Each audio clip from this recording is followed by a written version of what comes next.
নমস্কার দর্শক বন্ধু, আমি আদি অঘরি শ্রী প্রদীপ ঠাকুর। এখন আমি যেটি নিয়ে আলোচনা করব, দুজনের মধ্যে বিচ্ছেদ করাতে চাইছেন আপনি, যেই দুজনের মধ্যে যেন বিচ্ছেদ হয়ে যায়, সেই দুজন আপনার বাড়ির নানাভাবে ক্ষতি করছে। আপনি কি করবেন?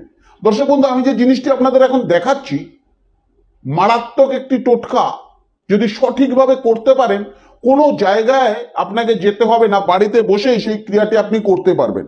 এইরকম একটি মাটির প্রদীপ বানিয়ে নিন, বা আটা দিয়ে এইরকম একটি প্রদীপ বানিয়ে নিন, আর এইরকম একটি পুতুল তৈরি করুন। যে পুতুলটা আমি আপনাকে দেখাচ্ছি, এটি মাটি দিয়েও তৈরি করতে পারেন, আটা দিয়েও তৈরি করতে পারেন।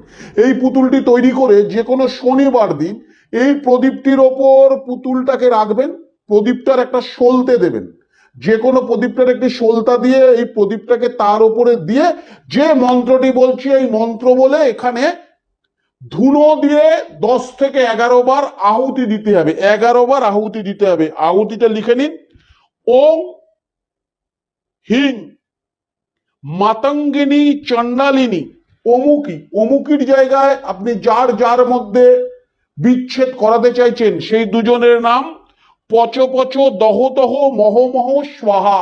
এই মন্ত্রটি বলে এখানে একটুখানি ধুনো দিয়ে এই প্রদীপের মধ্যে আহুতি দিন। এটি 11 বার দিন। দেখুন, দুজনের মধ্যে বিচ্ছেদ হতে বাধ্য হবে। এটি কিন্তু একটি অখণ্ড বিচ্ছেদ ক্রিয়া, আমি আপনাদের বললাম। যদি উপকৃত হন, অবশ্যই আপনার মতামত আমাকে জানাবেন। সুস্থ থাকুন, ভালো থাকুন।